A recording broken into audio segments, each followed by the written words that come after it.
가나안 복음방송을 시청하시는 시청자 여러분들 만나뵈서 반갑습니다.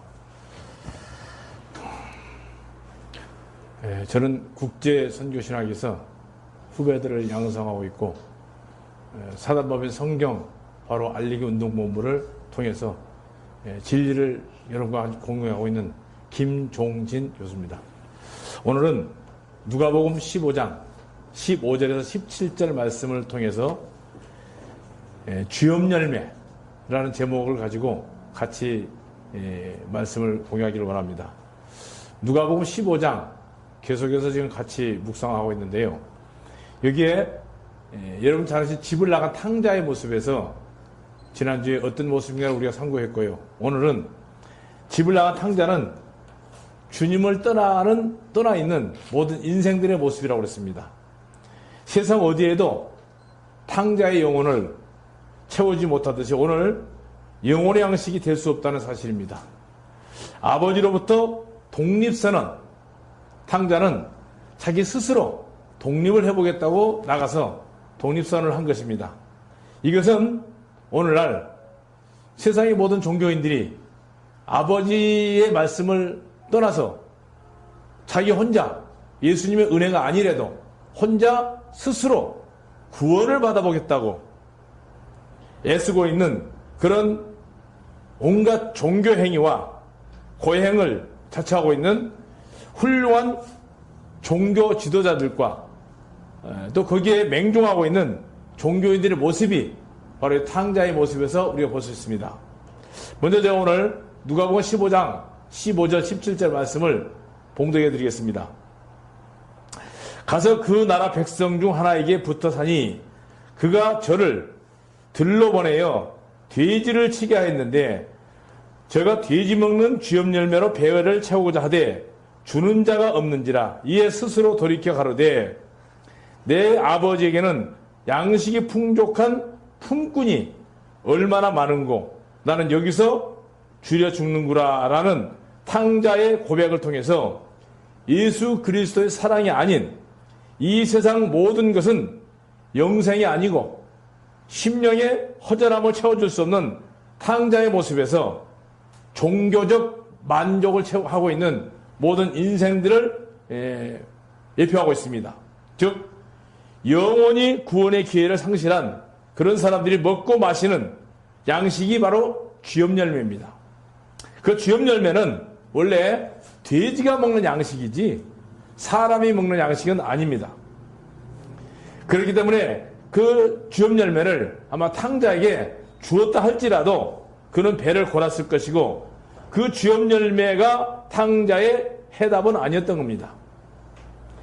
그것은 아버지의 사랑만이 그 유일한 대답이었습니다.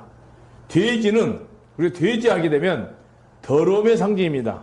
그래서 마태복음 7장 6절의 말씀에 보면 거룩한 것을 개에게 주지 말며 진주를 돼지 앞에 던지지 말라. 저희가 그것을 발로 밟고 돌이켜 너희를 찢어 상하게 할까 염려한다 그렇습니다. 그 당시에 예수님께 말씀은 유대인들은 오랜 세월 동안 젖어온 율법의 수건에서 눈이 어두워서 그들이 그렇게 믿고 섬겼던 찾아왔던 하나님이 바로 예수님이라는 사실을 깨닫지 못하고 도리어 예수님의 사랑을 배척하고 십자가에 못 박으라고 은혜를 저주로 바꾸면서 그 사실을 깨닫지 못한 상태였는데 그 상태가 바로 돼지 앞에 진주를 던지는 격이라고 그랬습니다. 여러분 잘 아시는 대로 진주는 땅이나 산에서 캐는 것이 아니고 바다의 조개가 음식을 먹기 위해서 입을 벌릴 때 잘못 들어간 모래 한 알이 살을 애리는 고통을 주게 되며 그때마다 고통의 결정체인 액체가 그 모래알을 감싸고 수많은 고통의 세월이 지난 후에 그 결정체로 만들어진 것이 즉 피와 땀의 결정체가 바로 진주입니다. 이 진주는 바로 예수님께서 그런 모습처럼 조개의 살을 에른 그 고통 속에 만들어진 진주처럼 예수님은 우리를 위해서 우리 죄 때문에 우리 허물 때문에 채찍을 120대를 맞으셨습니다. 그리고 살이 찢길 때마다 고통과 골고다에 생매장을 당하시면서 예수님께서 마지막 운명하실 때 남겼던 말씀 잘 아실 겁니다. 엘리 엘리 나바 사박다니, 하나님이여 하나님이여 어찌하여 나를 버리셨나이까라는 이 절규 속에 그 고통당하고 있는 그 귀중한 피를 흘리셔서 그 피는 사도행전에 보면 하나님의 피라고 그랬습니다. 그 하나님의 피가 오늘날 하나님의 교회를 만들었다고 그랬습니다. 그 귀중한 피를 흘려서 죄인들의 고통을 감싸주시라고 자신이 취지당하신 그 귀한 복음이 바로 진주입니다. 이 예수님 자신이 이 진주입니다. 이 진주를 돼지 앞에 던지지 말라고 그랬습니다.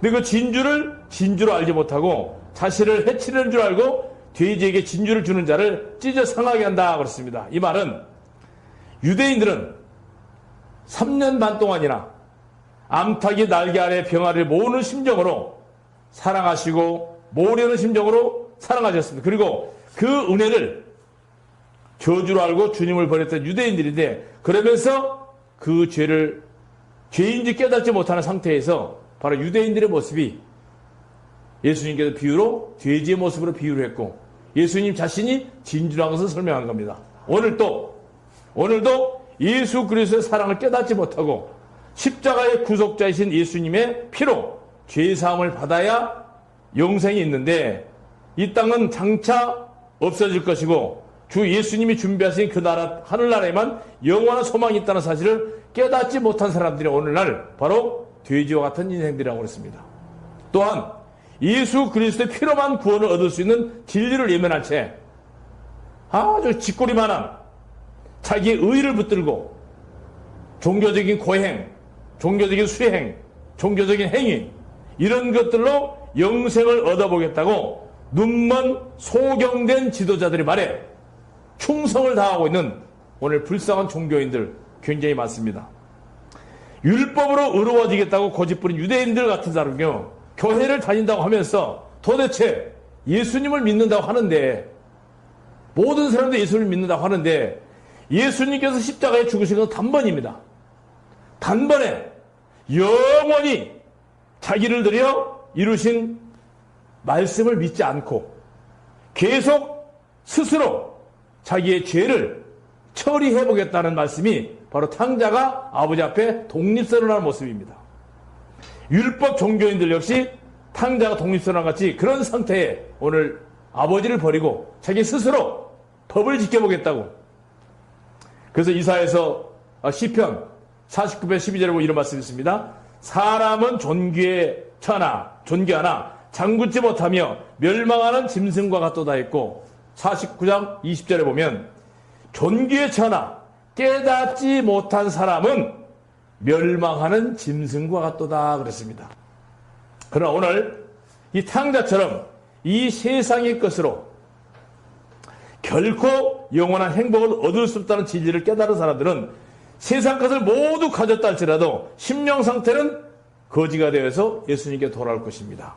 마태복음 13장 45절 46절 보면 이런 말씀이 있어요. 또 천국은 마치 좋은 진주를 구하는 장사와 같으니, 극히 값진 진주 하나를 만나면 가서 자기의 소유를 다 팔아 그 진주를 샀다는 말씀을 여러분들 잘 새겨봐야 됩니다.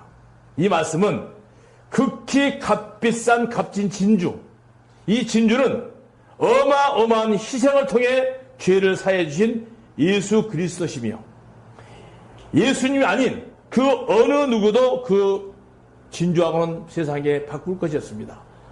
주 예수와 바꿀 수 없다는 말씀이 있습니다. 진주가 값비싼 진주인 것을 알아야 됩니다. 그 진주가 어떻게 만들어졌습니까? 하나님이 사람의 모습으로 이 땅에 오셔서 하나님이 어마어마한 피를 흘리시기 위해서 얼마나 많은 고통을 당하셨습니까? 창조주가 피조물들에게 채찍을 당하면서, 채찍당할 때 잘 보세요. 그 노마 군인의 채찍 끝에는 이만한 납덩어리가 있습니다. 이만한 쇠붙이가 있습니다. 때릴 때마다 살집이 뚝뚝 떨어지는 그 어마어마한 고통을 당하고 채찍을 맞으셨습니다. 그 고통의 결정체로 만들어진 것이 바로 죄사함이 복음입니다. 그런데 이 모든 것을 이렇게 값비싼 진주인 것을 알았을 때 자기의 모든 재산을 팔아서 진주를 샀다는 말씀, 이 말씀을 잘 새겨드려야 됩니다. 이 말씀은 바로 뭐를 팔아야 됩니까? 종교의 재산을 다 팔아야 됩니다. 율법의 재산을 다 팔아야 됩니다. 도덕, 윤리, 자기 의의 재산, 내가 가져온 경험, 내가 가졌던 상식, 이런 모든 거 다 버리고 모두를 팔아서 참 진주가 되신 예수 그리스도를 믿음으로 산 자들을 말씀하고 있습니다. 그래서 이사야서 55장 1절에 보면 너희 목마른 자들아 물러나오라. 돈 없는 자도 오라. 너희는 와서 사 먹되 돈 없이 값없이 와서 포도주와 젖을 사라. 너희가 어찌하여 양식 아닌 것을 위하여 은을 달아주며 배부르게 못할 것을 위하여 수고하느냐. 나를 청종하라. 그래야면 너희가 좋은 것을 먹을 것이며 너희 마음이 기름진 것으로 즐거움을 얻으리라 하고, 탕자가 먹으려 했던 귀염 열매는 결코 배부르게 할 수 없는 세상 양식입니다. 돼지들의 양식입니다. 돼지를 선택한 귀신들의 양식입니다. 이런 사실을 깨닫고 예수 그리스도의 사랑이 무언가 정확하게 깨닫고 돌아오시기 바랍니다. 예수님이 진주라는 사실을 깨닫는 사람만이 새 예루살렘에 들어갈 것입니다. 왜? 하늘나라 예루살렘은 12문이 모두 진주로 만들어졌습니다. 요한계시록 21장 21절에 보면 그 12문은 12진주니 문마다 한 진주요 같은 맑은 유리 같은 정금이더라고 하는데, 이 문이 바로 예수님이 나를 위해서 피 흘리셨고 의롭다 하시려고, 나를 의인 만들려고 부활하셔서 성령이 오늘 보증이 되셔서 주의 몸된 교회에 우리를 지체 삼아주신 이 진리만이, 이 진리를 믿는 자만이 이 진주문을 통과할 수 있다는 사실입니다. 탕자는 결코 타국의 쥐염 열매로 그 열매에는 소망이 없다는 사실을 깨닫고 돌아왔습니다. 그럼 쥐염 열매가 뭡니까? 영생을 줄 수 없는 온갖 종교적인 방법으로는 안 된다는 사실을 깨달아야 됩니다. 그래야 하늘의 만나를 찾을 수 있습니다. 오늘 예수님의 복음을 깨닫지 못하는 종교인들 보면 신비주의, 육신의 체험, 꿈, 환상, 이런 것들 극단적인 신비주의가 마치 진리인 것처럼 그곳에 안착해 있는 영혼들, 결국에는 나는 너희를 도무지 알지 못하겠다라는 말씀이 들려질 때 깨달아질 것입니다. 사탄이 차려놓은 잔치상, 그 뭡니까? 기독교를 도덕 윤리인 것처럼 은혜 위에 행위를 가르치는 사람들, 착각하지 마십시오.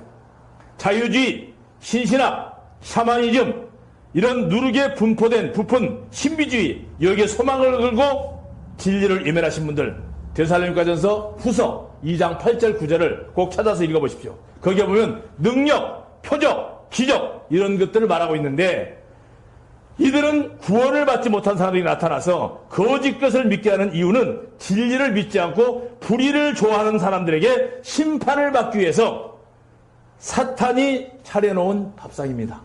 거기에 속지 마십시오. 탕자의 회심, 마지막 보겠습니다. 내 아버지 집에는 양식이 풍족한 품꾼이 얼마나 많은고. 품꾼, 싹을 받는 사꾼입니다. 구원을 선물로 받지 않고 자기 행위와 노력으로 받아보려고 수고하는 무거운 짐을 지고 있는 종교인들, 그들이 바로 품꾼들입니다. 그들은 싹을 받는 종일 뿐입니다. 여러분 잘 들으세요.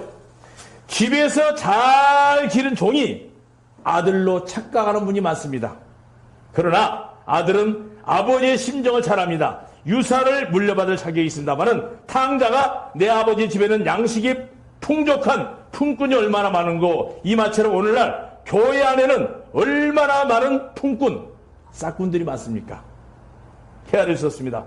참으로 탕자처럼 돌아온 아들입니까? 아니면 아직도 주염 열매에 거짓된 신앙에 취해서 주저앉아 있거나 은혜를 싹으로 받으려는 품꾼입니까? 종은 자유가 없습니다. 그러나 아들은 자유가 있습니다. 결론적으로 탕자의 고백을 끝으로 말씀드리고 끝내겠습니다. 누가복음 15장 18절에 내가 일어나 아버지께 가서 이르기를 아버지여 내가 하늘과 아버지께 죄를 얻었사오니 라고 자기의 죄를 고백하고 돌아오는 것을 회개라고 합니다. 이 작은 아들처럼 마음을 낮추고 겸손히 영혼의 거린이 되어서 그리고 하늘과 아버지께 죄를 자복하고 이 방송을 듣는 순간 무릎을 꿇고 두 손 들고 아버지에게 용서를 구하시고 아버지의 품에서 영원히 안겨서 사시다가 영원한 천국에서 오늘 방송을 듣는 여러분들 한 분도 빠짐없이 천국에서 만나 뵙기를 소망합니다. 감사합니다.